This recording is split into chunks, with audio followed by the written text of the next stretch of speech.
managed to go drink. We're going to start the meeting today.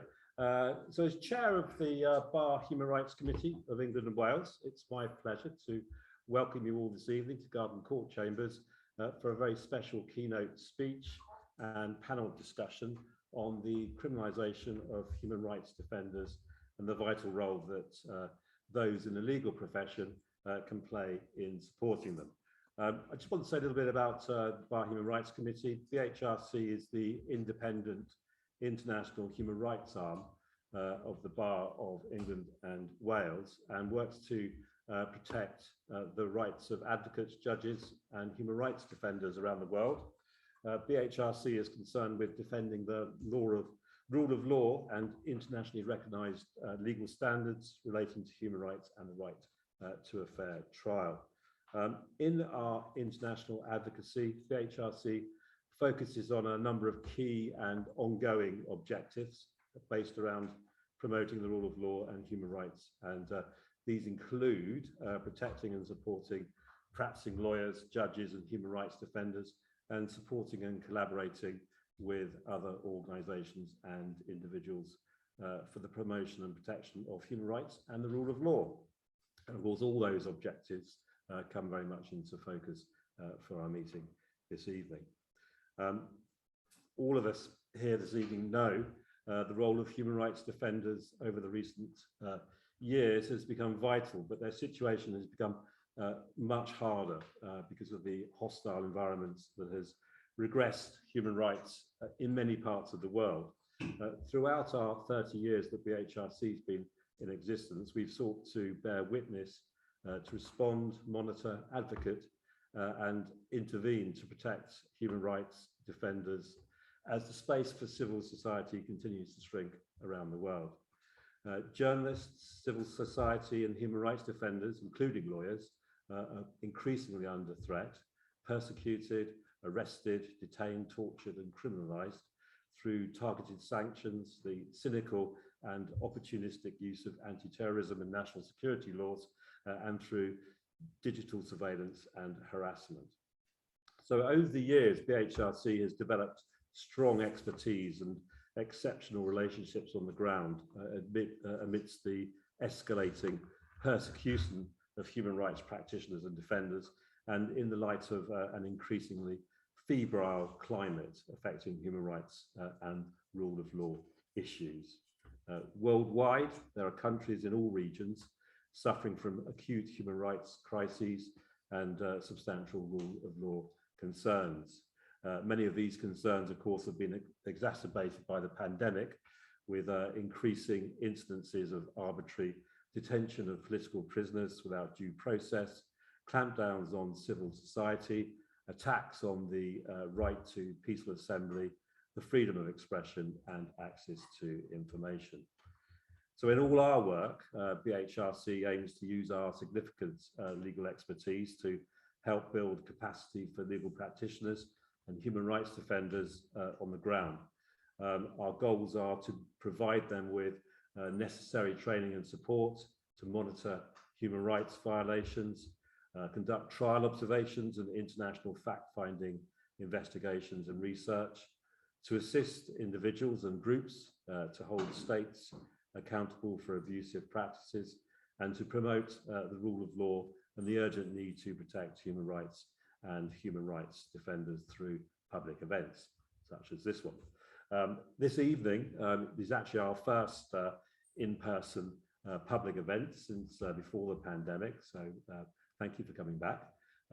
We have the great pleasure of welcoming Mary Lawlor, who has joined us from Geneva as our keynote speaker, and to our panel, we welcome human rights activist Mona Seif, Article 19's Barbora Bukovská, and Peace Brigade International's Sierra Schraff Thomas.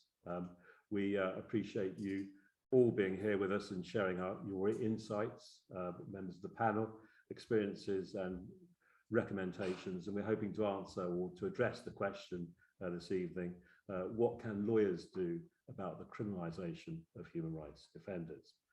So the structure of the event this evening is that a keynote speech from Mary first of all, and then shorter contribution and responses from our panel members, which we hope will leave us plenty of time for a Q&A session from about 7:30 this evening. So without further ado, I'm delighted to introduce Mary Lawlor, who has worked with human rights defenders for over 20 years and has been engaged in human rights work for double that time. She is, of course, the UN Special Rapporteur on the situation of human rights defenders, and she's had that mandate since May 2020. Mary became a board member of the Irish section of Amnesty International in 1975, was elected chair from 1983 to 1987, and in 1988 became its director. She founded Frontline Defenders in 2001 to focus specifically on the protection of human rights defenders at risk, and as executive director from 2001 to 2016, Mary had a key role in the development of Frontline Defenders into the prominent international organisation it is today. I've got a whole list of other things you've done as well. But, no. I think we'll move on. We're very proud to have you with us today, Mary, and the floor's all yours. Thank you. Thanks a million. And it's working now, is it? I don't have to do anything. I hope so. Okay. Well, first of all, I would like to say hello to Mona. Mona and her family are well known to us all, and indeed I was on the jury of the Martin Ennals Foundation when you were awarded the prize. So it's great for me to be in the presence of Mona today. I haven't actually met you before, and I look forward to having a chat with you afterwards. Then of course I just want to say how pleased I am that I was able to come here finally, because we had COVID and we had diary clashes and things like that. So anyway, I'm delighted to be here. I'll start by explaining the possibilities and the limits of the mandate, because human rights defenders around the world and others, you don't have to be a human rights defender, that where people think I take up all human rights violations all over the world, and I can solve all the geopolitical problems, and that couldn't be further than the truth. After I discuss that, I'll just talk about criminalisation of human rights defenders, because it's apt being here tonight, and then give some suggestions as to what lawyers and people studying law can do, before we go into the wider discussion. So the mandate is quite simple in many ways. I'm there to promote the implementation of the UN Declaration of Human Rights Defenders, which was adopted in 1998 by all member states of the UN after 13 years negotiation. UN is a very slow bureaucratic body. I'm just saying that because that's working in the system, you find that over and over again. It's not designed to protect human rights defenders, who are often in very dangerous and subjected to possible killing or disappearance or assassination. So I do 2 reports a year. I do one to the Human Rights Council and I do one to the General Assembly. My reports to date have been on the topics that I'm working my way through my priorities for the mandate. So the first one is killings of human rights defenders. For me, killings is a red line that nobody should, no government, it really just makes me sick the way that governments manage to dismiss the killings of human rights defenders. We know OHCHR has documented 1,363 killings of human rights defenders between 2015 and 2021. Global Witness has documented 1,700 odd over a 10-year period. We know 300 a year of human rights defenders that killed. These are all peaceful people defending the rights of others. And what really shocked me when I was doing the research for the killings report is although there are the states that kill defenders, primarily in Latin America, defenders have been killed in 64 member states of the UN. Now that's a third of the UN member states. I found that really shocking. So I do the two reports, and so I did killings, then I did long-term detention of human rights defenders, and this is an issue for me for very many years, which I felt very saddened by, because what happens is human rights defenders are stuck in prison. They're given very long sentences, usually under the banner of subversive or terrorist or something like that, a tactic used by governments to put human rights defenders away that they find are challenging their power. And so I did a trawl through all the cases that have been taken up by the mandate since 2001, and there were 148 defenders that I was able to write to 24 states. There were other defenders. You have to get consent before you do a letter to a government. You have to have the consent of the defender. And there were some defenders who couldn't even get consent for, because they'd been in prison for so long that there was no one there to give consent for them. Their families had split up. They had no lawyers anymore. Like there's one man in China who's been in prison for 33 years. So I did the second report on long-term detention, and I took 10 years as a baseline to try and show states how big a problem it is. You know, we're not talking about a couple of years, we're talking about decades. I also did a report on anti-corruption human rights defenders and to the council last year, and just now, a couple of weeks ago at the General Assembly, I did report on defenders of refugees, migrants and asylum seekers, and I hope that this is an issue that lawyers here will keep a close eye on, and NGOs here will keep a close eye on, because all over the world they are being criminalized for their work trying to ensure access to justice for refugees, migrants, and even just access to the asylum procedure. For refugees, migrants, and so I also have to do 2 country visits, official visits a year. I went to Greece to look at the situation in Greece on defenders of refugees, migrants, and asylum seekers last May, and I'm going to Tajikistan next week, and then next year I'm going to Algeria and Cameroon. On the official visits. You have to be invited by the government before you can go on an official visit. I mean, they have to agree. So I make it my standard practice to ask every single government that I meet that have persecuted human rights defenders, can I come and visit?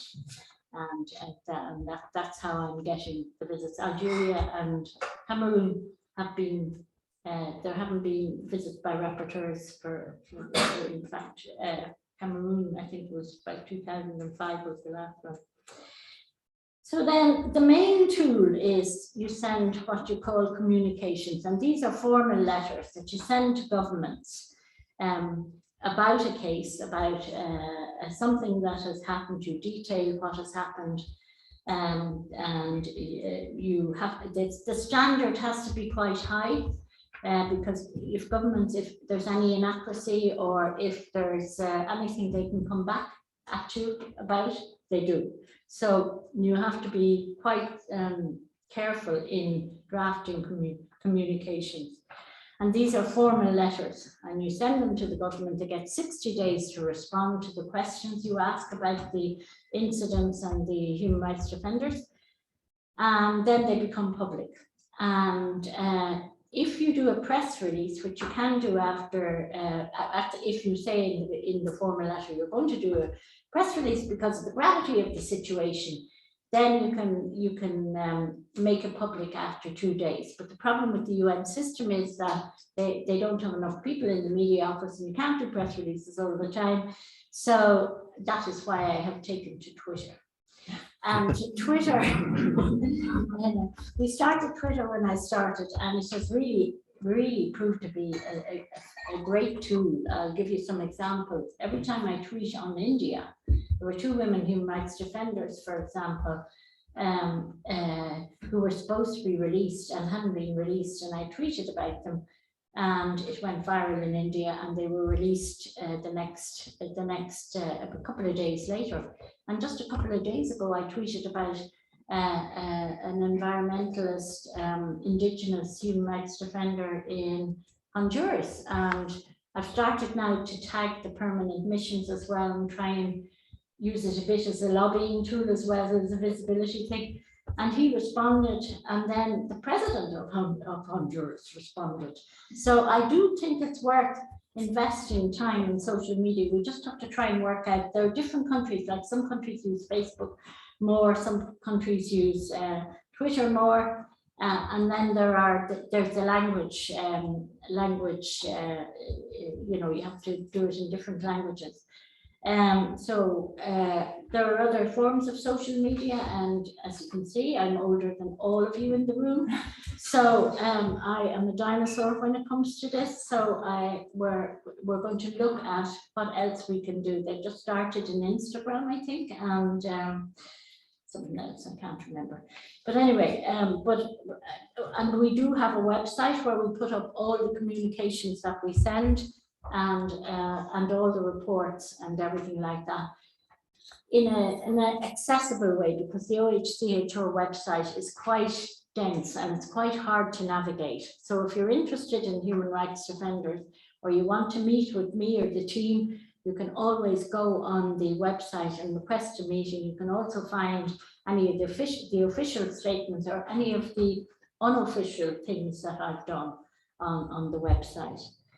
So when I started, I obviously the most serious violations were the ones that I wanted to try and tackle, you know, insofar as I could: killings, disappearances, long-term imprisonment. The whole issue of human rights defenders in very marginalized and rural communities, whereby they don't have access. They don't have access nationally. They don't have access internationally. I mean, I can remember talking to a group of women human rights defenders, Maasai women human rights defenders in Kenya, in literally a valley, and there was nothing around. I can remember talking in the Amazon to human rights environmentalists, and you could see the amazing trees, and there were a couple of little babies and goats just crawling around, you know, and there was a kind of a tarpaulin. The internet wasn't great, to be fair, but we managed, you know. But these are the people who are doing phenomenal work at local level, but they don't know how to access the UN system, and they don't know how to access even they're too far away from capitals, so they never get a look in. So the other priorities for me, apart from the ones I've already done reports on, are defenders with disabilities, reprisals against human rights defenders who cooperate with the UN system, women human rights defenders, LGBTI human rights defenders, those working on the rights of climate and environment in the context of business and human rights, because we're seeing more and more in the context of business and human rights. And I do think the timing is right at the moment to try and make that more of a priority. And then there is the issue of children who are human rights defenders. I've talked to children in Moldova who are working on things like the environment, on bullying in schools, that kind of thing, and young people who are human rights defenders. And next year is the 25th anniversary of the Declaration on Human Rights Defenders. And what I'm hoping to do is to bring out the voices of young people. Because they are the people who will carry the human rights movement forward for the next 25 years. And what I've been hearing in meetings with young people is nobody is listening to their voices. So I want to try and bring them out, bring them out a bit more. There's a common theme throughout everything, and it's criminalisation of human rights defenders. And you know, it's really quite shocking that, you know, for example, defenders of refugees, migrants, and asylum seekers are all being criminalised. They're being charged with aiding and abetting illegal entry. They've been charged with money laundering. Some have been charged with espionage.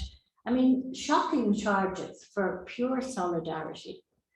I think that, I just find that, you know, there was a time when being kind to people was a good thing, and now it's being criminalized. And you know, they're being criminalized for helping people who are freezing in Polish forests or at risk of drowning off the coast of Italy, or bringing food and medicine to people in France and Germany. That's all they're doing. Same in COVID. We had doctors and nurses being criminalized because they were exposing shortcomings in the health system, or the corruption of governments in managing the supplies and the distribution of supplies. So each of the reports that I've done pays tribute to lawyers who are human rights defenders, because all over the world, we see everywhere lawyers who are working to protect human rights defenders, who are human rights defenders themselves. In China, for example, half of the lawyers who have been doing the work trying to protect other human rights defenders have been imprisoned. And so it is, as I said, it's a common favorite of governments when they want to get rid of people. And for example, Zara Alvarez, she was a Philippine woman lawyer, and she was murdered in the Philippines during COVID because she was giving legal advice to rural communities. And then other lawyers are charged and convicted after sham trials of serious offences, including subversion, espionage, or terrorism. And one of them at the moment that I'm trying to raise more is a lawyer in the United Arab Emirates called Mohammed Al-Rakan. I know him personally. He was sentenced to a 10-year prison sentence, which was due to end in July, and everything any of the NGOs had done, or any of the rapporteurs, or anybody who was taking action on him failed. But we were all hopeful that in July he would be released. He's still in prison. They haven't let him go, and it is it's just the law is at the mercy of politics, and I actually don't know anymore what I can do for him, because technically he served a sentence, even though he shouldn't have been there in the first place. But if they're not even going to let him out when he served a sentence, like, where do you go? But on the other hand, lawyers continue to use the law successfully to help defenders, despite being harassed and targeted themselves. And we've seen many, many instances of that where the law has triumphed. You'll know that international standards that government ought to be respecting, and many of you legal eagles here will be more familiar with the details than I am, but it's clear that under Article 14 of the ICCPR, people have the right to a fair trial. And under subsection 3D, the right of the accused to be represented by legal counsel of his or her choice. And that's impossible to do if the lawyers of your choice have been silenced or jailed. Attacks on lawyers are an attack on the judiciary, yes, but they are also an attack on civil society and human rights. And we know that Article 1 of the 1990 UN Basic Principles on the Role of Lawyers state all persons are entitled to call upon the assistance of a lawyer of their choice to protect and establish their rights and to defend them in all stages of criminal proceedings. While Article 16 says governments shall ensure that lawyers are A, able to perform all of their professional function without intimidation, hindrance, harassment, or improper interference, B, able to travel and to consult with their clients freely, both within their own country and abroad, and C, shall not suffer or be threatened with prosecution or administrative, economic or other sanction for any action taken in accordance with recognised professional duties, standards and ethics. And another thing that happens to lawyers who are human rights defenders, not only are they targeted and criminalised and put in jail, but often as a first step, they lose their license. We see the loss of licenses all around the world, for not all, but in some countries, it's a way to stop the lawyers working. So when it gets to what can I do to prevent human rights lawyers and others from being attacked, and how can I ensure their safety? The truth is that it is governments that are responsible to protect human rights offenders. It is their responsibility. But when they fail that, we, all of us, have to try and step in and do what we can. But we should never forget it is the government's responsibility, and we should never stop reminding them of the international standards to which they have agreed, because they dismiss them all the time, not so much by saying no, no, no, no, no, but it's just they ignore them, but they're not held accountable. In every sentence, you should be reminding them of what it is that they have agreed to. And also, one of the reasons, as I said, I developed Twitter and tried to do press releases, because governments hate press releases. They do anything to stop you, issuing a press release. I've had states on asking me to change headings. I've had states on asking me to change words. I've had states just telling me it'll be seen as a hostile act. They do anything to stop press releases. So when I say to you all, just keep doing as many press, use all your social media, call out everyone. But when it comes to lawyers, I'd like to mention a few things that I think lawyers particularly would be best able to do. And the first is on the issue of unfair trials. Many defenders are sentenced to prison after trials that fall short of international standard. And some of these trials are observed by diplomats or NGOs or international bodies. But the etiquette that diplomats generally stick to when they observe a trial is to be a silent witness, and not to say publicly during the trial or even at the end that what they saw was clearly in breach of international standards. And that ought to stop. And I would ask you to join me in urging governments to speak up immediately that evening after one of their officials has witnessed an unfair trial or an unfair procedure, because it's too late when the verdict has been announced and the sentence passed. And I think if we can make sure that the interventions are earlier in the procedure, and that there isn't silence around the trial observation, then we might be able to have a better effect.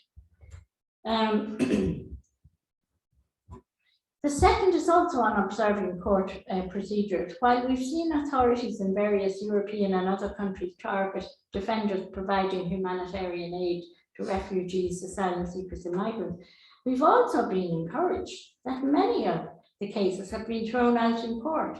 We've seen in a number of countries, in the US and Italy and France and Germany and in Poland, where cases have been dismissed against defenders.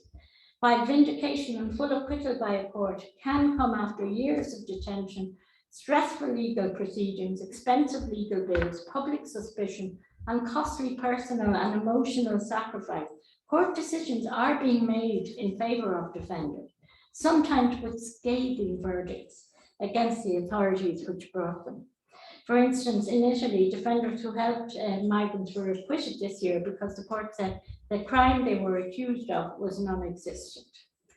So we need to figure out how to better encourage legal systems to protect the rights of defenders, maybe by focusing heavy attention where we can get into early court hearings in the hope of getting quick acquittals.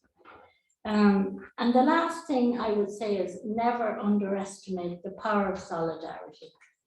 Everywhere I talk, every time I talk to defenders, they tell me all the time how much it matters to get letters of support or messages of support from elsewhere in the world.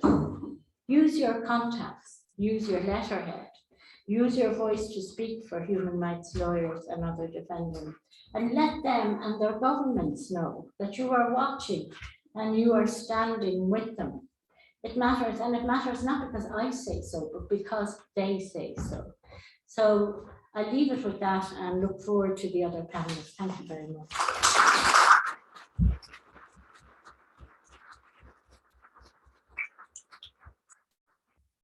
Thank you so much, Mary, for that frank description on how a UN Special Rapporteur works and the problems they face and ways to overcome those problems, and also some pointers as to what we can do to assist your work as well. I just mentioned the two reports that Mary's referred to. Her report on killing of human rights defenders was published in December 2020, and the one about human rights defenders who are in prison for more than 10 years was July 2021. If you've not read them, they're both really good, hard-hitting reports on the problems that human rights defenders face and what Mary thinks ought to be done about it.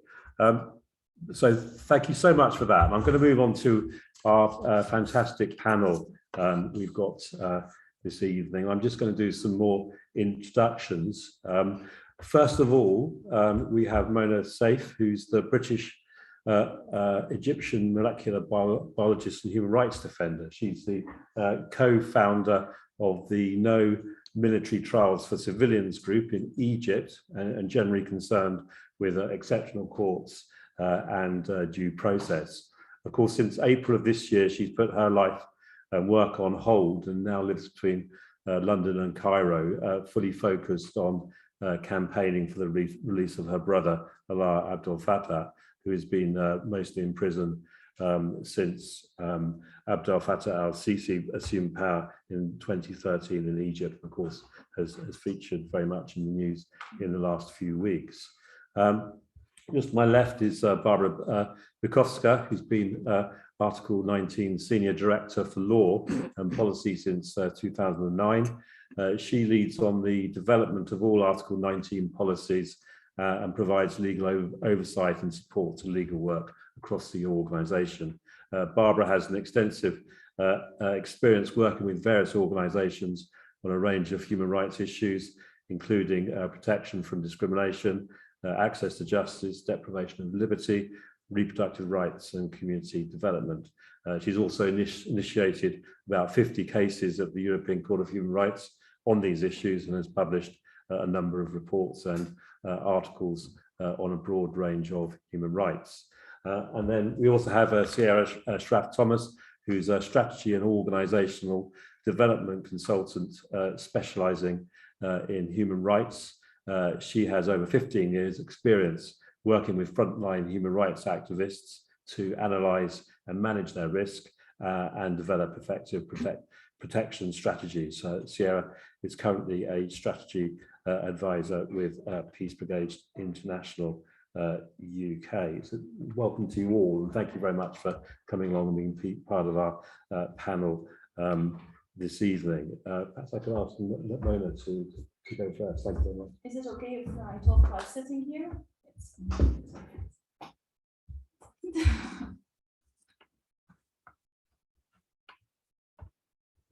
Hi, as I was kindly introduced, I'm Mona Seif. I'm a cancer biologist originally. I'm also a human rights defender, and I'm the sister of Alaa El Fattah, who is in prison since 2013 in Egypt, mostly for his writings.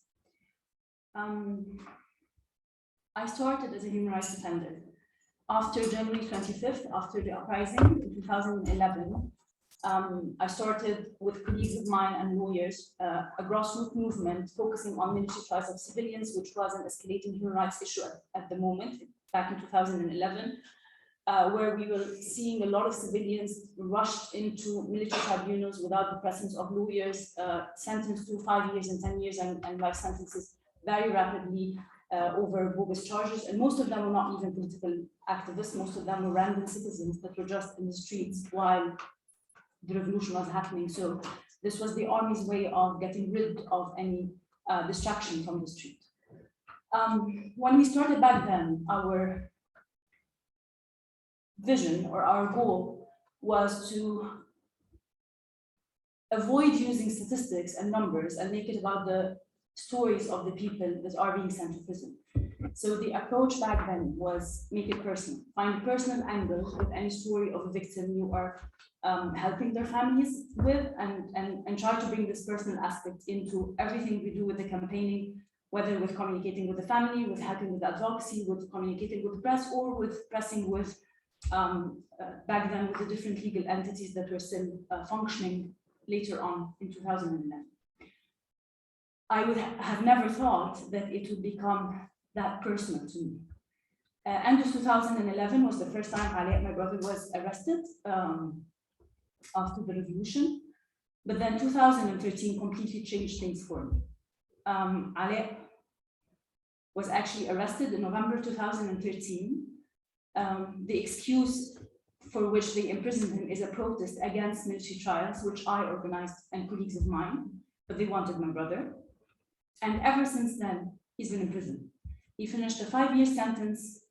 They would invent a new case for him, and then we are in this group. Not only that, but also during this time, so for the past 9 years, my younger sister, Sana, was in prison 3 times. She spent 3 years in total in Alaa El Fattah Sisi's prisons. And so, starting 2013, there are 2 roles that became sort of my persona: the human rights defender and the family of a prisoner of conscience. And at moments, it became so hard to distinguish between both, because as a human rights defender, you have to work on documenting, you have to report everything you do, you have to be very meticulous about the details and everything, but also as a family of a prisoner, you have to, there are so many tasks and roles to be done. You have to look for the provisions, you have to move from between prisons and courts, you have to file the complaints yourself, you have to nag authorities to follow up with the complaints, and so on. And so it's been very consuming.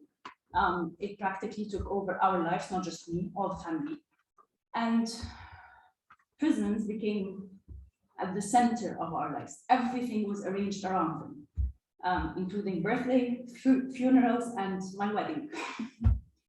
So it is quite overwhelming. But the positive aspect of it, if one can say this about such a tedious situation, is that it also provided me with a rare opportunity to be an anchor point and a bridge between 2 communities: the community of families of prisoners and the human rights defenders and the NGOs working on it. Particularly because of how arbitrary things are in Egypt and how the rules and regulations change all the time, and how there are practically no rules. For example, a couple of years ago, if someone was imprisoned, it would have been very easy to give their family a list of instructions. What should they do? Where should they go? What is allowed in prison for any prisoner? What is not allowed? But what changed over the past years is that there are no longer rules or regulations applied anywhere. There is no system. There are detention facilities that are run as if they are isolated islands, each one under the supervision of a particular officer of state security. And each officer from the state security apparatus decides his own empire how it is run. So now it's not just if someone is imprisoned, what do you do as a family and what do you do as a lawyer? You have to say, when was he imprisoned, which prison he's in, and then we can come up with some flimsy but not real regulations about what is allowed, what is not allowed, what to expect, what are the procedures to apply for a visit, to bring them clothes, to everything, to apply for medical care, and so on. And so, actually, having a foot in both worlds was, in a way, an advantage. Added to it is that I had access to places that are not accessible by regular human rights defenders. Because, for example, my brother, when he was first taken to maximum security prison. It is known in Egypt as Corkin prison. And he stayed there for 2 years and a couple of months before getting transferred last May after the huge campaign that happened, particularly in UK internationally. And so for once we had an actual access to maximum security prison. We could explain how it has been run. We managed to identify the main officer, Ahmed Fikri, who was responsible for prevention of medical care for prisoners until they died, responsible for Alaa El Fattah and others, was responsible for horrific human rights violations and crimes over the past years. We managed to see him, identify him, get his real name, and submit complaints accordingly. Of course, they didn't get anywhere, but I mean, it gave me a different kind of access as a human rights defender because I was a family of a prisoner. So this is just about the dual role I kind of carry out now in my life. And as it was said, as of last April, I quit my job in Cairo University. And I moved here in London. I'm between London and Cairo, and I'm focusing mainly on the release of my brother, hopefully, and then I can try and resume other aspects of my life. But once you are a human rights defender and a family of a prisoner, it is kind of impossible to carry out any other aspects of your regular life. Generally speaking, Egyptian human rights defenders now are either in prison, banned from travel and under extreme scrutiny by the state security apparatus in Egypt and constant harassment and intimidation, or in exile. Those who are still in Egypt are increasingly relying on all the human rights defenders and the international community abroad, especially the Egyptian diaspora. But being abroad does not mean they are out of harm's way.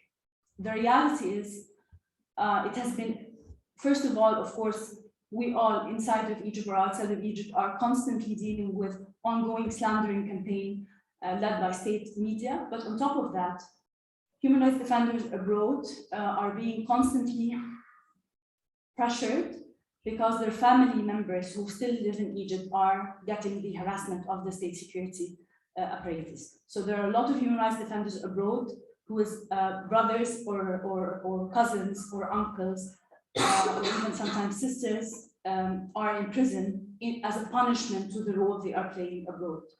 On top of that, we have a lot of reports from different countries about the complicity of the Egyptian embassies in collecting information about activists and human rights defenders and submitting reports on the activity of Egyptians abroad to state security.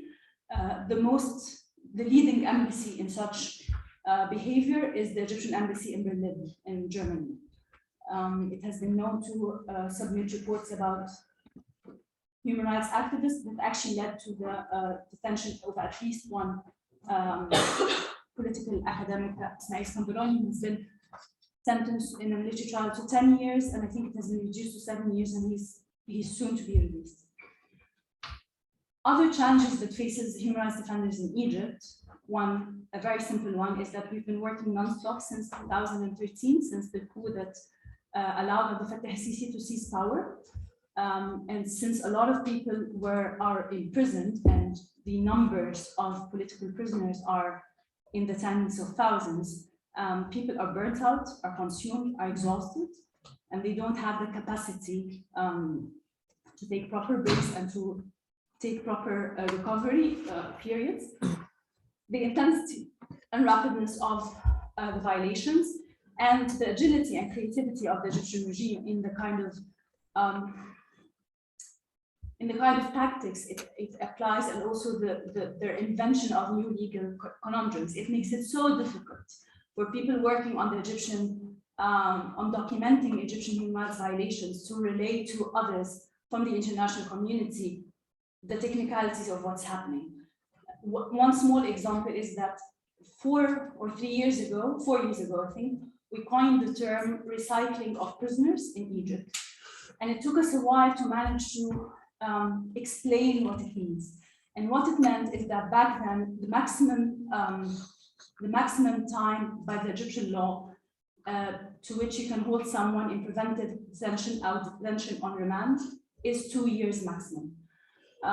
Usually, well, not usually, up for the past couple of years, prisoners would get renewed beyond the 2 years maximum, and nobody would be able to do something about it. But when criticism increased about this particular practice, they invented this new method of rotational detention. So right before people finish their two years of preventive detention, they get a release order on paper, but then they don't get released. They disappear, and then they appear before court, facing the same old charges, but on a new case. So it's as if they pressed a reset button on the clock or on the time counting, and so on. And with that in mind, we have so many human rights defenders who have been in prison for more than 4 and 5 years on temporary detention, what we call temporary detention. They have not faced trials. They are just there on renewal of detention every time they approach the 2 years threshold, and new cases are invented for them. I'll bring into, I'd like to mention an example, Ibrahim Twani, who is a lawyer. He's also a father of an enforced disappeared. His son disappeared during the events of 2013. In his pursuit to find his son, who was detained and disappeared, he started a coalition between parents and families of the enforced disappeared in Egypt, and he worked tediously with other families to file legal cases in court, to talk to the UN, talk to all human rights organizations, and actually he was on his way to attend a meeting with the UN working group on enforced disappearance when he was taken from the airport in 2018, and he disappeared, and then he appeared before state security, and ever since then he's been in prison. He has not faced trial. He was not sentenced. He's just on this open-ended remand on the detention, and whenever they feel like they have to let him go, they just invent a new case for him. The last thing, and I think it's the biggest challenge facing human rights defenders in Egypt, is the complete erosion of the legal and judiciary system. I don't think we've ever faced something like what we are seeing these past years. Usually there was always a few judges, some sort of prosecution, some entity that is still trying to carry out its job and just needs the proper documentation and the nagging of the families and the lawyers to make sure the process moves forward. But this is not the case for the past few years. We have witnessed complete complicity of the public prosecution. I'll use Alaa's case as an example and point out 2 incidents. The first incident is that Alaa, in theory, is in prison now for sharing a Facebook post. He has been sentenced to 5 years over this Facebook post for spreading false rumors. He is not the one who wrote the post, but he is the only one in prison for it. The post itself is a testimony about the death of a political prisoner in 2019 in maximum security prison 2. And the testimony mentions by name 2 officers. State Security Officer Ahmed Fikri and Head of Investigative Officer in the prison called Wael Hassan.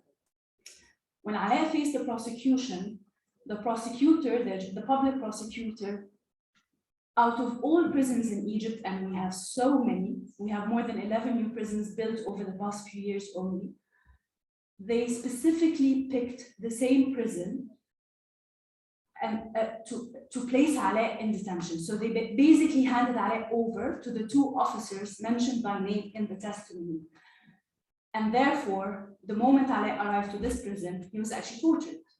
And we only knew about it 2 weeks later, and nothing happened. All the complaints we submitted have been ignored. And the fact that the prosecution itself chose to place Alaa under the hands of the same officer mentioned in the post did not change anything in the course of events. The other thing, also during Alaa's trial, June 2020, right with the beginning of the pandemic, there was a complete lockdown on all prisons, and for months we didn't have any information about prisoners. No letters, no information, no press releases by the Ministry of Interior, nothing. And so as a family, in our pursuit to get information about Alaa, especially that there were rumors about corona spreading amidst prisoners, my mother went for every day in front of the prison to try and get a letter out of from Alaa to know that he's fine. 2 months later, so she started in April, in June, she actually spent the night there, and I joined her the next day, me and my sister. We spent the night in Tora, in front of Tora prison where Alaa was held. And in the morning, while everyone was there, all the guards were there, a group of women thugs were sent to beat us up, and we were beaten up in broad daylight while everyone was watching. And when my mother and my sister tried to take refuge behind the guards of the prison, they were actually pushed towards the women thugs. My sister, my younger sister, was the one beaten the most. She had bruises all over her body, and we were suspecting concussion, so she had to be monitored 24 hours. The next day, we went straight with the lawyers to the general prosecutor. And we insisted that he has to meet with us, or someone has to meet with us, because we wanted to document the bruises in real time, but we also felt like we were in grave danger and we needed the protection of the public prosecutor.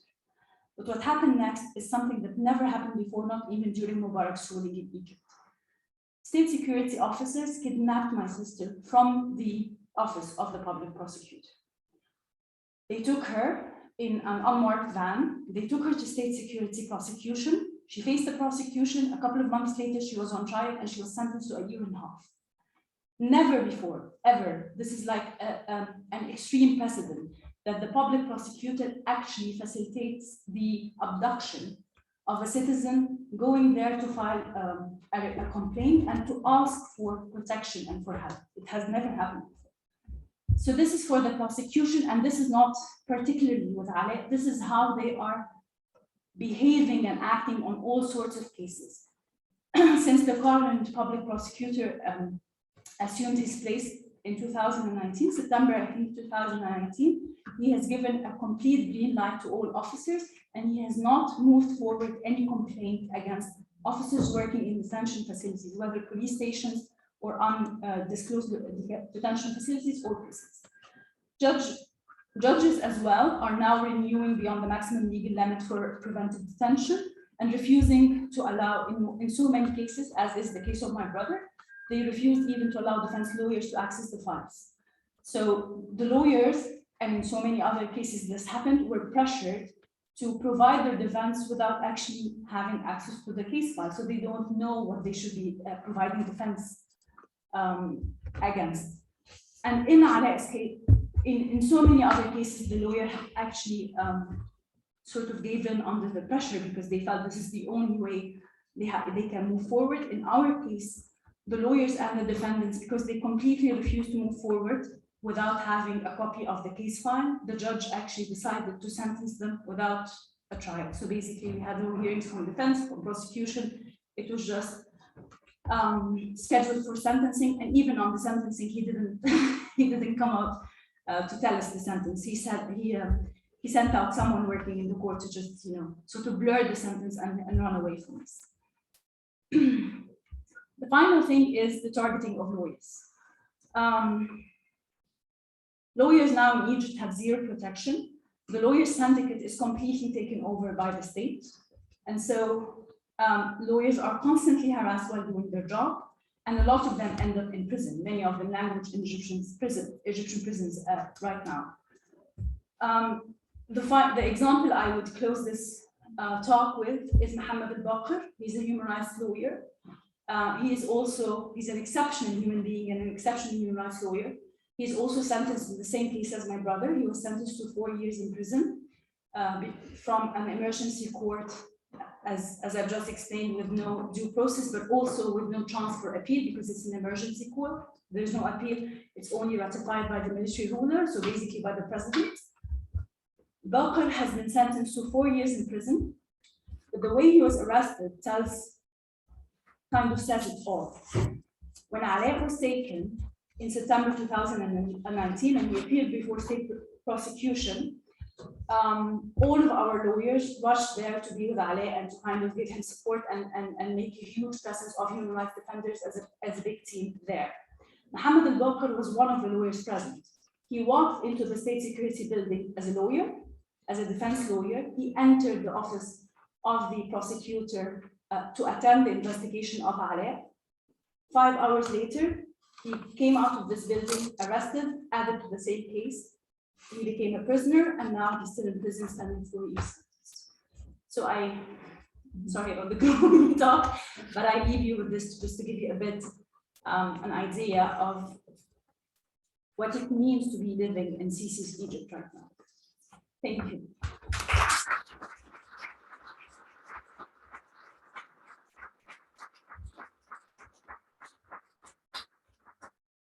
Thank you so much, Mona, for that very personal account of the problems in Egypt at the moment for human rights defenders. There'll be a chance to ask questions, Mary and Mona and other members of the panel when we get to the end, but I can move on to Barbara at this point. Thank you. Thank you so much, and thank you very much to our Human Rights Committee for their invitation to Article 19, to Mary especially for all her work at the UN with the UN member states, and also long-term collaboration and support to the civil society. And when she was making her opening remarks, she said that the UN is this bureaucratic, slow institution, and thanks to special rapporteurs like Mary, it's less so, and brings really the individual cases and also makes sure that the states live up to their commitments, which they sign up to in the international human rights treaties. And also, I think the important thing about the reports she mentioned is that she always organizes consultations with the civil society when she's preparing this report. So individual human rights defenders, civil society, journalists, and anyone basically can bring their perspective and submit information in the preparation of those reports. So those who have not checked those, I encourage you to follow up the announcement and the processes for this report. So for those who don't know, Article 19, which I represent, it's a freedom of expression organization, international free speech organization. It was set up many years ago to run a campaign for Salman Rushdie when the fatwa was declared on him, but now we work globally. We have international office here in London, but then regional offices in different parts of the world, I say from Mexico to Malaysia. And since our remit is the protection of freedom of expression, we work with journalists and also human rights defenders, who I understand broadly. Journalists can be also human rights defenders, activists, artists, indigenous activists, LGBTQI activists, protesters, and so on. So what I want to do in my short remarks, I want to make some reflections on Mary's keynote and also add up some further recommendations to what you said as what the lawyers could do as we as a legal community could do. First, I think we also need to, and this was already mentioned by Mona and also in introduction, this attacks and criminalization of human rights defenders does not happen in isolation. It really happens in the context of shrinking civic space in the society, and those criminalizations are just kind of a part of the parcel of numerous attacks that the human rights defenders are meeting.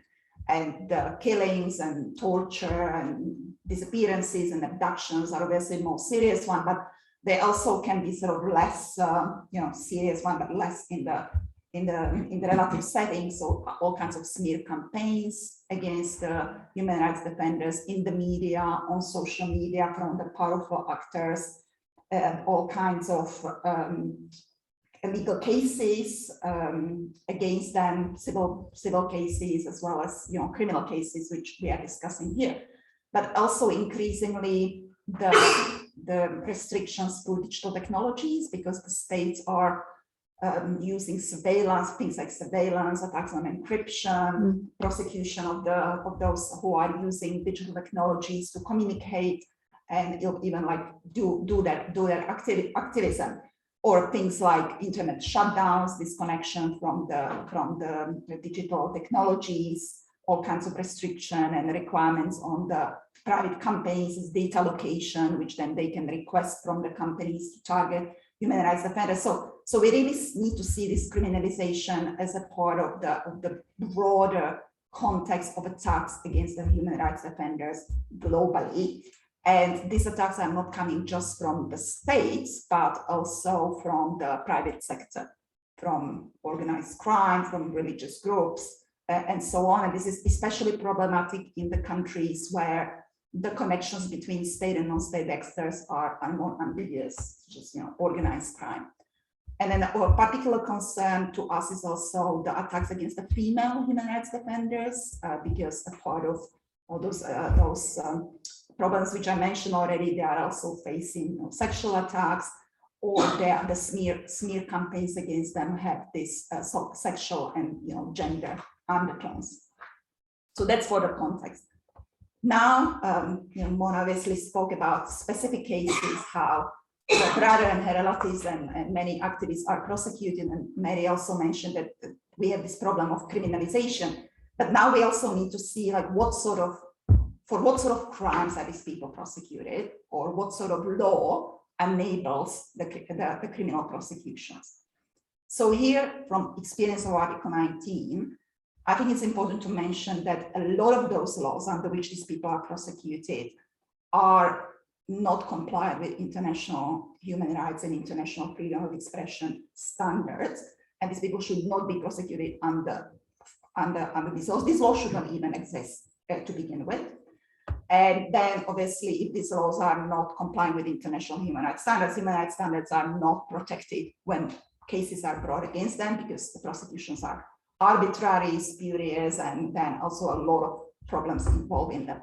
So just give you some examples of this, the laws which we see are used against human rights defenders. I only mentioned those which are in a category of speech-related offenses, but as Mary said, those are for numerous things, even for the things like tax evasions or not meeting some social security laws and so on, and organization.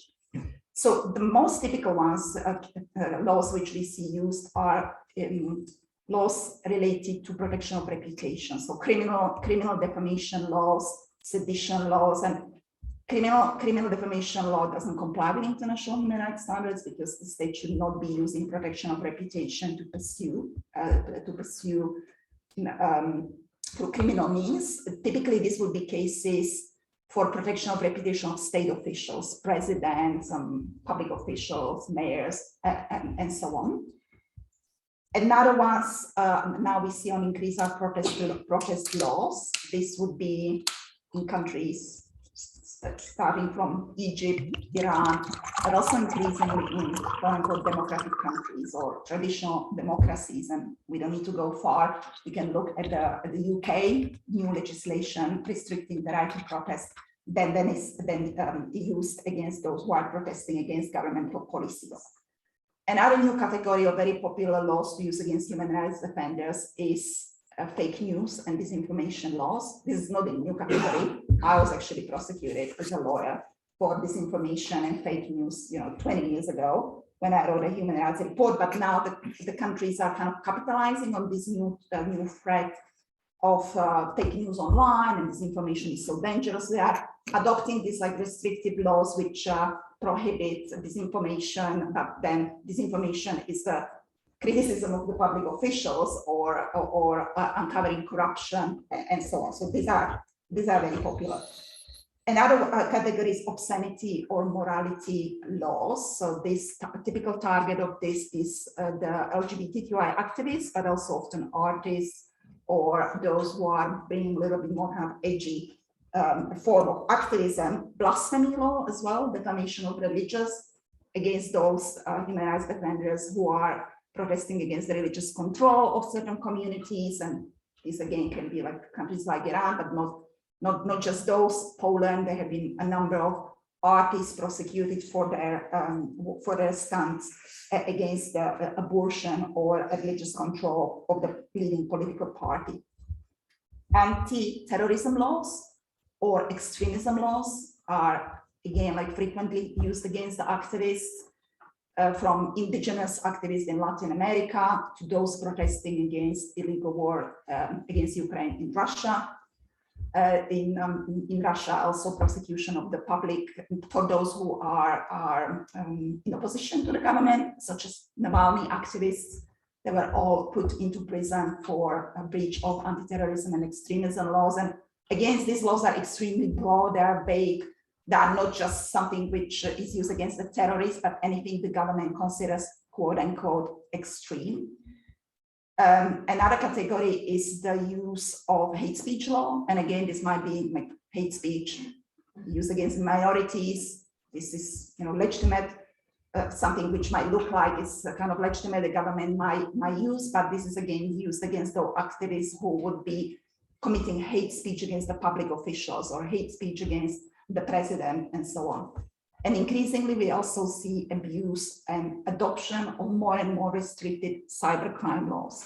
And the cybercrime would be typically something which you would adopt and use to prosecute those who are attacking the infrastructure of the internet.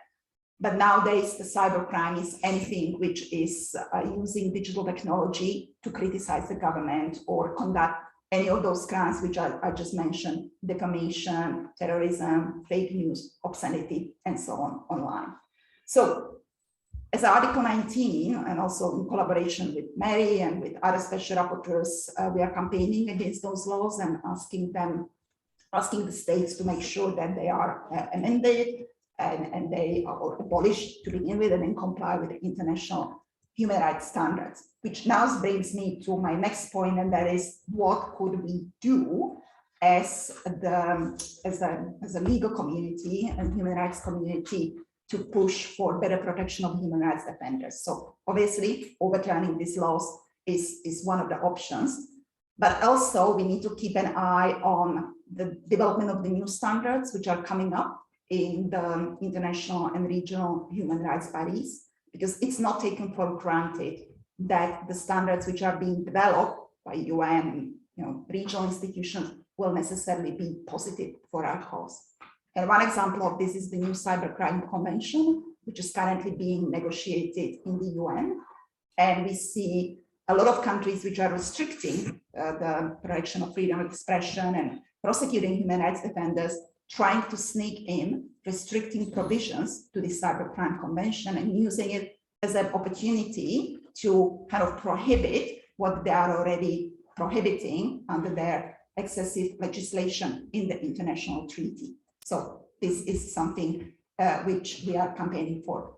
There is also the need to develop further standards to protect human rights defenders from some of those long prosecutions, which sometimes might not even be brought with the view of having a positive, this human rights defenders ending up in prison, but just dragging them from these long trials, which might at the end not result in the prosecution, but just the length of trial by 3 years, 5 years, and spending money on legal defense and so on will exhaust human rights defenders or journalists and so on. So the standard which will create better protection in procedural law to have these cases dismissed in early stages would be useful. We also are advocating for creating all kinds of join-up strategies and support from international human rights mechanism to monitor the cases of abuses and report on them and investigate these attacks independently, especially since in many countries the judiciary is not independent, is captured by the state and will not even think twice of handing these sentences. So that's on the level of the standards. We also need to push the regional human rights bodies for more progressive interpretation of the standards. And here, European Court is not always the best example of how these cases should be ending up, because in many instances it confirms the prosecution. So some of those cases on obscenity or the defamation, European Court actually handed up agreed with the states when considering those cases. So studying the jurisprudence and seeing how we can push it for a more progressive interpretation is something the lawyers could do. Another example is to another important thing is to not only point finger to those quote unquote undemocratic countries And we mentioned many of them: Egypt, Iran, Myanmar, Russia, and so on.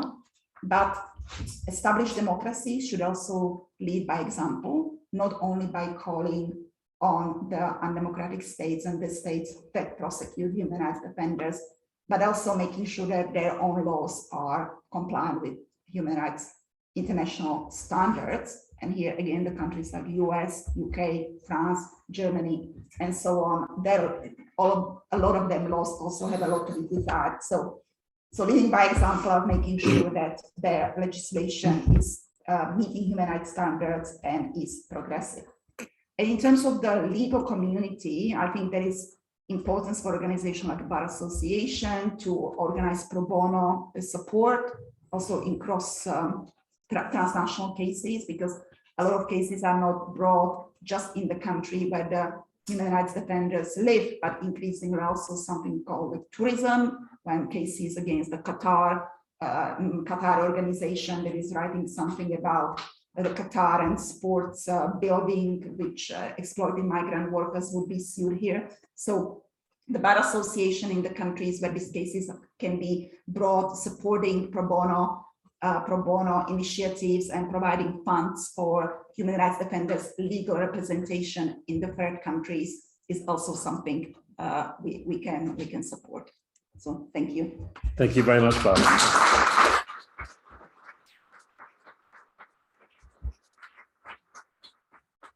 Thanks so much for that. Article 19 is one of the groups that BHRC works with very closely, as is Peace Brigades International. I move on to Sierra now for your comments. Thank you. Thank you very much, Steve, and thanks to the Bar Human Rights Committee for including PBI in this event. I see a couple of well-known and friendly faces this evening, so some of you may already know about PBI's work. But for those who are unfamiliar, PBI supports, protects, and empowers human rights defenders around the world, contributing to their ability to safely and effectively promote rights and protect the environment. At the request of local organizations and communities, our teams on the ground provide holistic protective accompaniment to at-risk defenders to enhance their safety, remind governments of their obligations to protect them, and act as a visible sign of international concern to deter attacks. We currently maintain teams in some of the most dangerous countries to defend human rights in Asia, Africa, and Latin America.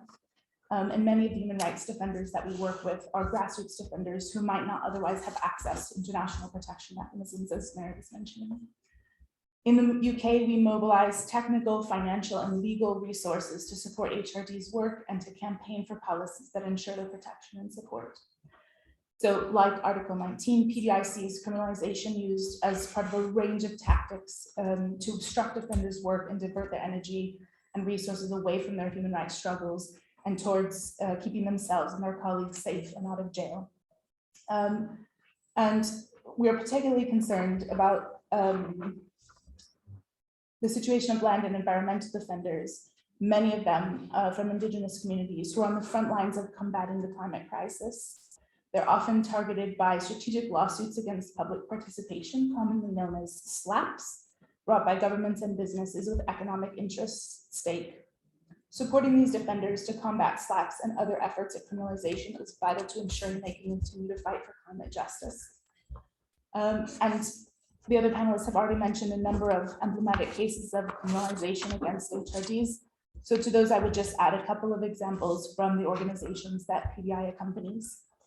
So Indigenous communities in the Sierra Schraff, which is in northern Mexico, have faced enforced displacement and imprisonment in response to their opposition to development and tourism projects that impact the local environment. Defenders of the Guapimo River in Honduras have similarly been arbitrarily detained and convicted of a number of crimes after denouncing contamination of the local river by an open pit mine, despite a complete lack of evidence against them. Carlos Chocchob, a community journalist in Guatemala, had to go into hiding after a warrant was issued for his arrest, following a case where he photographed abuses by state security forces against protesters denouncing contamination of the largest lake in Guatemala by a ferronickel mine. And very recently, the Colombian state has used anti-terrorism legislation, as I was mentioning, to prosecute protesters who participated in the national strike in 2021 And this is seen by local organizations as part of a broader trend to criminalize protest. Even in cases where defenders have been released or their convictions have been overturned, which is the case of the Guapinol offenders in Honduras, ongoing legal processes may hang over their heads for months or even years, imposing stress, anxiety, financial burdens on them and their families, and distracting from their broader human rights work. PBI has worked with the international legal community to combat criminalization and minimize the negative impacts when it does occur. This includes helping defenders defend themselves against trumped-up charges, get released when they're detained, overturn unjust convictions, and refocus on their vital human rights work, which often includes providing legal support to others or advocating for broader reforms to make the system fairer for everyone. The international legal community, and I think that includes both lawyers and those who are studying law, plays a vital role in combating criminalization. Some examples of the ways in which lawyers in the UK can support criminalized HRDs include those that have already been mentioned by other panelists, but also participating in international legal delegations. We find this is a very powerful tool. Participate in fact-finding missions, and lawyers write reports about their findings, about deficiencies in particular cases or in the legal system overall. The reports that they write can then be used by the defenders in their own advocacy, but also in advocacy around particular cases. These kind of delegations can also meet with local authorities that are responsible for the cases and advocate for those irregularities to be looked at. You can also call on governments to undertake necessary reforms to strengthen the rule of law, for example, by ending things like pretrial detention, ending impunity in cases of attacks on HRDs, and ensuring the independence of the judiciary, among many other issues. You can meet or write letters to government officials that are responsible for overseeing cases of criminalization to discuss your concerns and advocate for reforms, and this can be done both publicly and privately. As others have already mentioned, I think trial observation for criminalized offenders is a really important tool. And speaking up about irregularities that you observe from the beginning, not waiting until the conviction has been handed down, is really important. This kind of observation can draw local and international attention to the cases and puts pressure on authorities to comply with national and international legal standards. As Mary said, they don't like press, so the more press, the better in these cases. Writing amicus briefs is another useful tool. These can be produced to support the legal arguments made by HRD's defense teams, draw attention to irregularities in the case, and point out broader effects on the human rights situation. Providing support and training to local lawyers and legal observers is another request we often get from human rights defenders, especially in countries with legal systems that are similar to the UK. In the past, HRDs have requested, for example, trainings on documenting police abuses, training for legal observers during protests, or training on the use of international human rights mechanisms, just to name a few. As others have already mentioned, providing pro bono legal support directly to defenders or legal organizations on the ground to ensure that they have a robust and properly resourced legal defense is important. And lastly, I would say helping to raise the profile of criminalized HRDs and the human rights lawyers who support them can mitigate and prevent escalation of risk. This can be done through making public statements that recognizes their work, recognizing human rights defenders with prizes, or by inviting them to speak on panels or at high-profile events, and obviously providing direct funding to human rights defenders and to the organizations that support them. Lawyers in the UK can also pressure your own government to strengthen its support for defenders by implementing the 2019 commitments that the government made and passing legislation to tackle the root causes of environmental degradation, ensure due diligence, and hold businesses accountable for human rights and environmental violations through the Business Human Rights and Environment Act. And I would just end by inviting all of you here, anyone who would like to get more involved, to become part of PBI's legal network. We're constantly in contact with human rights defenders on the ground who are facing risk and criminalization, and we can put you in touch with people who can really use your support to help them defend their cases and eventually obtain their freedom.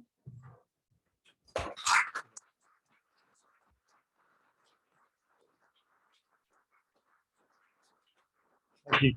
Thank you, Sierra, so much for that very practical list of things that lawyers can actually do, and some of which BHRC strives to do, but others as well. And I think it's a really good reminder of the practical steps we can take. So thank you very much to Mary, and thank you very much to all our speakers. We do have some time for questions. Got some time for questions? Yeah. Good. Yes, everyone's got some time for questions. If you've got any questions, just before we start, I'd say that we've got a lot of viewers on Zoom. Unfortunately, our technology tonight doesn't allow you, if you're on Zoom, to ask any questions. But you can't see this, but there are about 40 or 50 people in the room, and any of those are very welcome to ask questions. So haven't got any takers. I think there's one at the back. Yes. Yes, Professor Dimitris Giannopoulos, Goldsmiths, University of London. I have a question for Mary, if I may. First of all, thank you so much for such a comprehensive, powerful account that you have provided. It makes for very difficult listening to. That goes without saying. And yet, if you will allow me, I would like to move the locus of analysis from all these blatant violations that you have given us an account of towards closer to home, if you like. I think a good reference, useful reference was made to the United States, to the UK, to France. And I'm simply wondering, what are you thinking when you hear, for instance, the Attorney General or the Home Secretary or the Prime Minister himself of the UK directing attacks, perhaps more dissimulated, not the kind of blatant attack that you normally come across on your day-to-day work. But how do you feel when you come across these attacks towards human rights defenders, the human rights activists, the lefty activists, those who are trying to stop people from getting on the planes and being transported 4,000 miles down to Rwanda? What's your reaction to that? And if I may, before I finish, moving on to Barbara and perhaps an observation. And thanks for the call to arms in terms of the various organizations that need to be part of these closer engagement with these key issues. And I think NGOs were mentioned, and the bar profession was mentioned. Academia wasn't. And I think it has to be mentioned that academics, law schools in particular, need to be more actively engaged with these debates. I too was pleased. I think half the audience tonight is filled with Goldsmiths. If you are a Goldsmith, please raise your hand.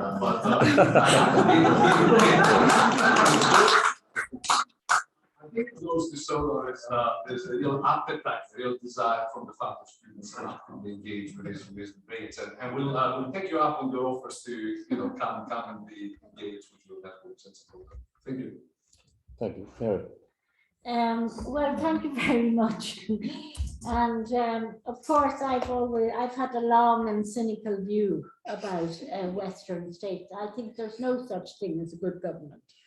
I think that every government is driven by its political and strategic interests, and I think they don't act with consistency on any of their human rights obligations. So I quite deliberately did the report on defenders of refugees, migrants, and asylum seekers. The first country visit was to a European country, because this is a huge European, the whole issue of refugees and migrants is a huge European issue. And the fact that defenders are being criminalized all over Europe was very important to me, that I didn't start with Europe has a great way of, I know you're not in Europe anymore, but has a great way of looking out at everybody else and saying they're all awful. And mostly, like I was in the Parliament today, the All Parliamentary Human Rights Committee, and they told me they didn't look at anything internally, it was just out there. And this is a kind of a fault, I think, that has arisen, whereby the tendency has always been, same with the US, they think that because they are democracies and they have, they believe they abide by standards of behavior, that are good, that they should be beyond criticism.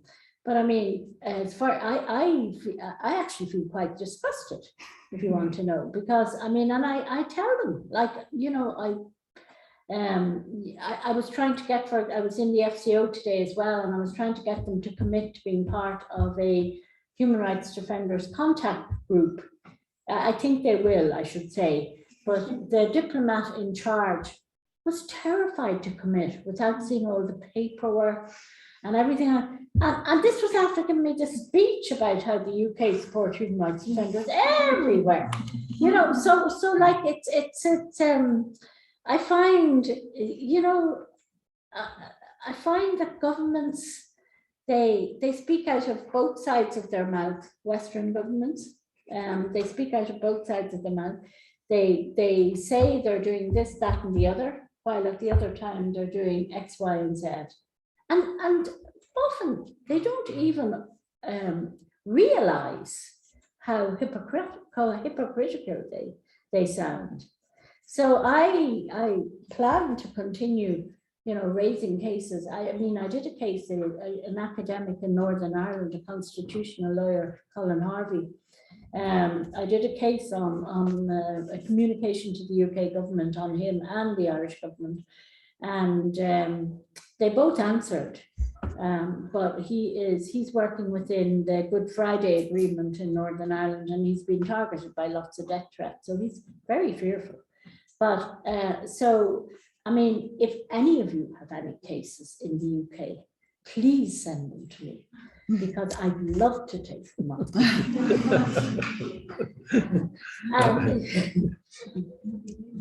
Right, they are. Yes, anyone else got a question? Yes. Yes. Hi, Kalasher Trust, Justice. So picking up on what Mary just said, I know that we've seen the use of criminalisation to, I guess, stifle the work of humanitarian actors across Greece. It's not so much that we intend to find people guilty, because of course there's nothing wrong with providing help, but it's about, I think, a chilling effect on acts of solidarity. I think that's what I myself found. Mary has been very vocal and criticized the government and the criminalisation that I myself face, along with some colleagues that we faced during years imprisonment. What we've come up against in this waiting is the uncertainty of how to proceed. Nothing has as yet gone wrong. We haven't been found guilty. I don't think we will be. But the delay is the issue. It's almost as if the prosecution is itself a persecution, but I'm not sure how exactly we can address that. What mechanisms do you see that we could use to address this? Thank you. Shall we go on? Anyone else anyone else want to answer that question? I mean, I guess from PBI's perspective, I think when cases are pending, it's important to prepare for the worst, even if we hope for the best. So figuring out who the contacts and support networks are going to be that will help you in the case that the worst does come to pass, and preparing your defense and everything else ahead of time is a way of just at least feeling like you have some sense of control over what's happening. So at least, you know, I'm ready when this does happen, if it ever does happen. But I don't think there's any easy solution. I think that's part of the tactic of criminalization, is to keep people in doubt, waiting to see what happens and waiting for the other shoe to drop. I would also add to that. I think the community should acknowledge that this in itself is judicial harassment. So it's not the issue is not you being found guilty or not. The issue is you not being tried. The issue is that you are being threatened by the law that should be protecting you, and you are left in this uncertainty, and that in itself is a violation. That itself is a way of intimidating others from following suit, and so from the moment this starts, it should be responded to. It should be collectively approached by human rights defenders. It should be highlighted by people interested with issues to do with refugees and asylum, but also with human rights defender and humanitarian work. And you should not downplay it. The fact that you are under the uncertainty that you might end up in trial and you might end up in prison or not. The fact that there's this hanging shadow over your head that you might face 20 years, even if you don't face it, but to live with that for 2 months or a month or a year is in itself intimidation and harassment, and it should be acknowledged as such, and people should work against it as such. And yeah, in my opinion, this is one of the major tactics used by different governments to keep everyone in check. So ultimately, you won't make it to trial, but the fact that you are constantly living with this fear is just inhumane. So. Yeah, something you raise in your report, I think, isn't it? Yeah, that's something you raise in your report, isn't it? Yes, I think you had a question in the front. A lot of us are first year law students who started about 2 months ago. Excellent. Well done. Run away. My question is effectively, where would you say it's important to start? Like, what do we need to develop, learning how to do? Like, what do we look for? Like, where do we get to the place where we can do something about things? Like, if that makes sense. You can always do something about things. Yeah, like, what's a good... Well, you've had some ideas tonight. You have somebody here whose brother is in prison. You can raise your voices for him, for his release.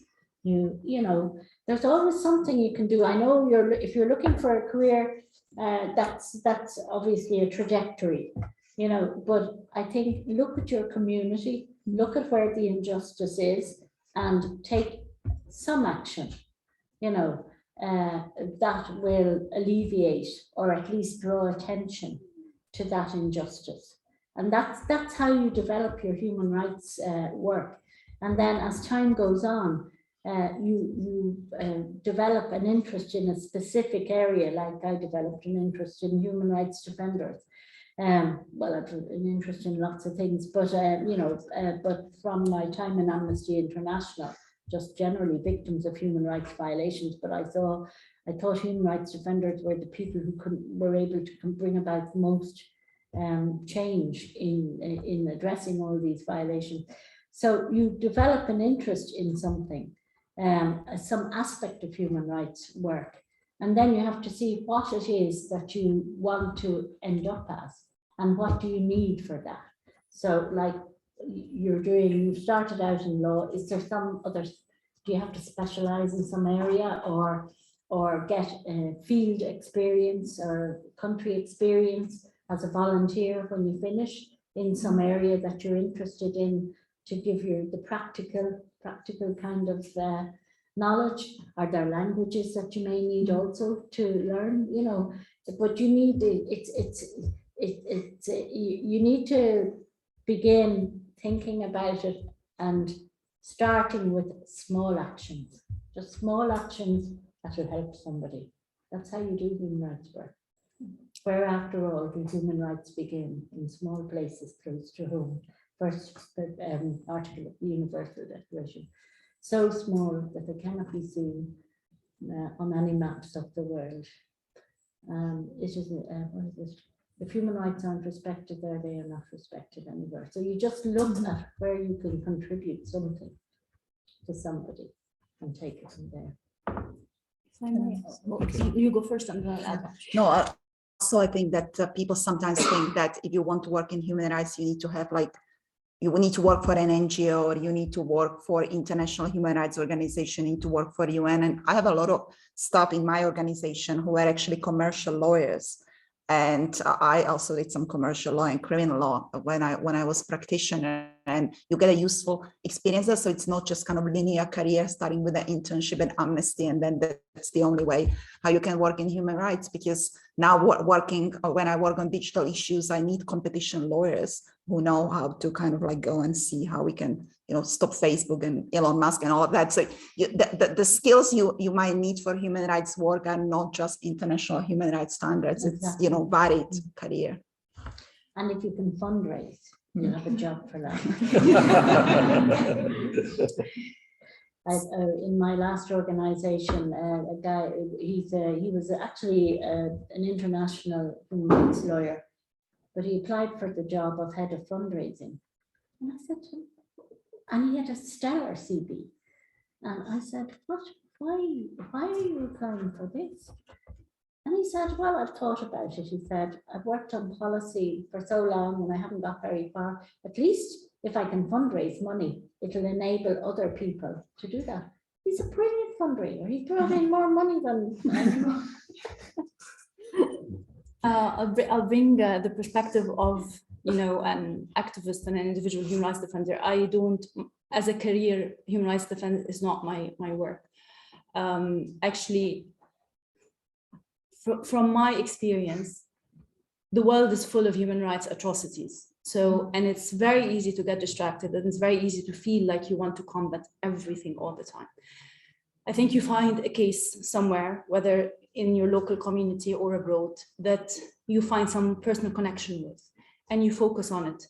And I think focusing, while it seems such an easy thing to do, it isn't. When we first started working on military trials for civilians, actually, it happened for me by coincidence. I was participating in protests that were brutally dispersed by the military police. I was a witness to the abduction and the arrest of a young man. 5 days later, I found out that he was sentenced to 5 years in prison. And because he was accused of possession of a weapon. And because I was a witness, I wrote my testimony with my mother. We submitted it, it was ignored. I contacted a human rights lawyer. And then when he went to the military prosecutor, he came back and he was like, there are tens of families over there who have been facing the same, and I don't understand it. And this guy, Amr al-Bahiri, is now out of prison, thankfully. He was sentenced to 5 years prison without even recognizing he's on trial. Like, he did not understand that he was on trial. And it started by me and this lawyer just publishing our phone number and sending out a call asking any families of civilians who faced military trials to contact us. And then it started developing into a movement. But the thing about focus is then other things happened. And not all the time you'll be getting the kind of momentum and attention you would be having for your particular cause. Alaa, my brother, has been in prison for 9 years. Obviously, we didn't have constant attention. But someone has to be focused and sort of nagging and determined about this one particular thing, and to always look for an opportunity to link it to current interest. So really, the thing is, find a case that speaks to you, focus on it, connect with the people working on it, and be assured that you'll always bring something to it. Even if, you know, very well-established human rights lawyers are working on it, you'll be the one finding a different angle with students. You'll be the one finding a way to connect with other colleagues in your study. You'll be the one finding you'll always find a way of bringing a different small touch that will add a different dimension to whatever is happening. So really just, you know, find this. Thank you. I think we've got time for at least one more question. Yes, okay. I would like, I'm Chakra from the 29th Principle. We are working for the human rights lawyers in China, and they're focusing on some kind of human rights violation, and now they're facing such kind of retaliation in China. And also, as you know, maybe more than eight law firms in China are closed down because of their practice in human rights. And also more than 50 Chinese human rights lawyers are revocated their lawyer's license. And more seriously, we found about 16 Chinese lawyers there right now disappeared and also detained or imprisoned right now, and over 1/3 of the lawyers right now in prison or also disappeared. They also suffer from the torture. So this is the very serious cases that we found. It is depressing, and also I think it's so fruitful that we have such kind of sharing and exchange from all of you, because we are also, many of us are under such kind of suppression under the authoritarian rule country. So that's why I think it is more a pressing issue to me for our organization or also other organizations as well, because we see the trend of the government. They are suppressing the defenders and also killing, and also trying to silence all those defenders, and also who come forward to be brave and share their experience and come forward to cheer their peers to get together. And I think this is quite depressing for us, because many of us maybe many experts right now here, sitting here, are also engaging in the UN system for many years. So it is quite depressing when we see all those defenders and also human rights lawyers. Maybe they died already and in prison for long years. Then what should we expect from our point of view, like being a worker in NGO sector? What should we do, and what is the strategy? And it is a good time for us to have such kind of exchange here. And also, I would like to also get all of your voices and also your view that how can we think of the strategy? One of the strategy may be to monitor the independence of judge and how the fair trial is also affected. But how about the judges? How about the legal system or the government? They never having a chance to like giving any kind of compensation to all those victims. And even when we want to force out the issues for them, we are also facing reprisals. So this is one of the pressing issues for us. What can we do if the government is so rigid and we cannot do anything for them, and how we can monitor because we're voicing out for the human rights lawyers and also in the human rights perspective, and also it seems like the president for the UN mechanism participation. So what should be the best strategy? Thank you. I think that's thank you very much. Big question. Well, I can only reply from I am not the UN system. The UN system is made up of 182, is it, or 83 member states. They are the people who decide what happens. China is very powerful, as you know. I have relations with, my mother was born in Shanghai. So I have relations with the Chinese embassy, because when I went, first of all, to meet them, I brought the book my mother had written about her childhood in China. So we got off to a good start. That being said, we have had many ups and downs since then, and they nearly lost their mind when I did the long-term. You see, before I did the report on long-term imprisonment, I wrote to all of the affected states, all of the oppressive states who held prisoners. And I did press releases on them all.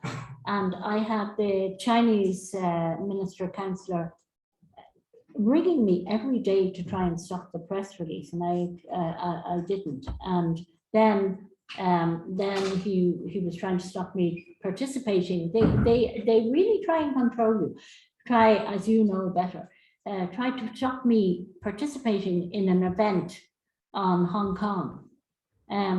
But I just think the only strategy we can have is perseverance. You know, I started in the 70s. In the 70s, you know, there were the whole of Latin America, practically the whole of Latin America was military dictatorships. People were rounded up, put into football stadiums in Chile and shot. Children were taken away and given to generals in Argentina.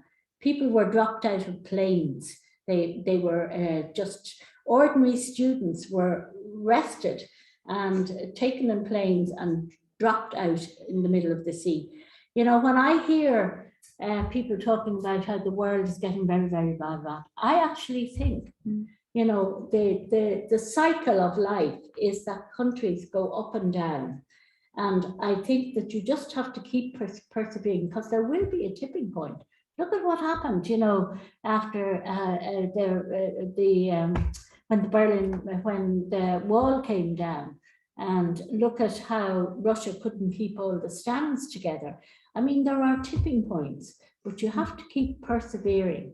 And I accept what you're saying about China and about the lawyers and how everybody, but I've had two little baby successes with China. Now, on two of the cases that I took up, one of the human rights defenders was allowed access to his lawyer and his family. And that was a big thing. He hadn't seen them for years.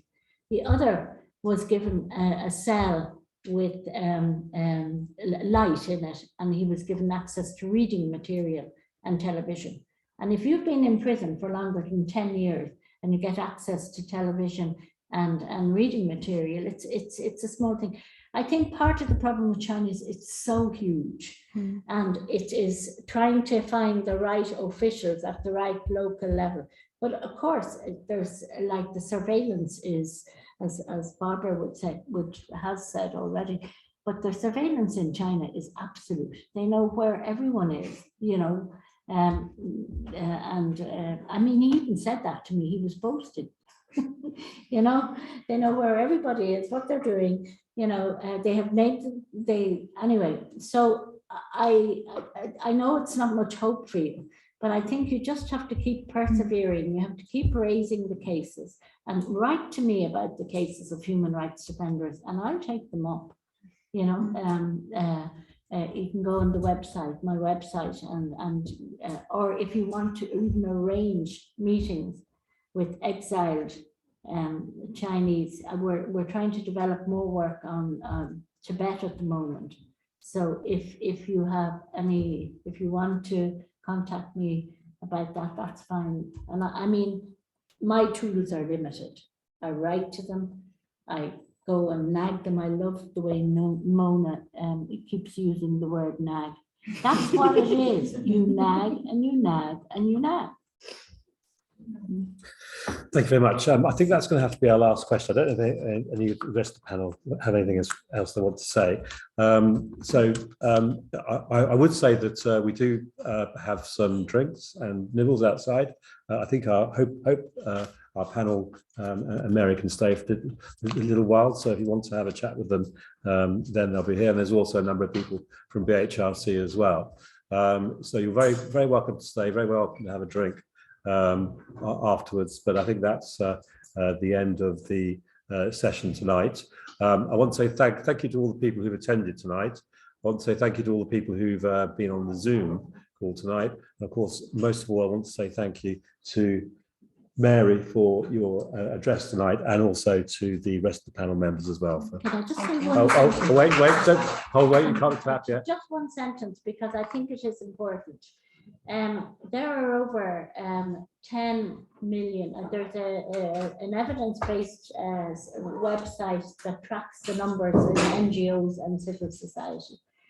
And around the world, the numbers of people engaged in human rights work or civil society work is so huge that if they were put all together, it should be the 5th biggest country in the world. And I think the explosion of people working to try and defend and protect human rights in any of its guises, whether it's, you know, freedom of expression or trying to stop governments smearing people online or issuing threats to them or whatever, or a business or whatever. The movement is on a march. You know, the human rights movement has been it has grown and grown and grown. And just next March, I'm doing a report on the successes of human rights defenders, the small victories, to celebrate the legitimate and the peaceful work of human rights defenders and their contribution. So I just like to leave on something positive. Thank you, so, and you're now very welcome to applaud. Thank you.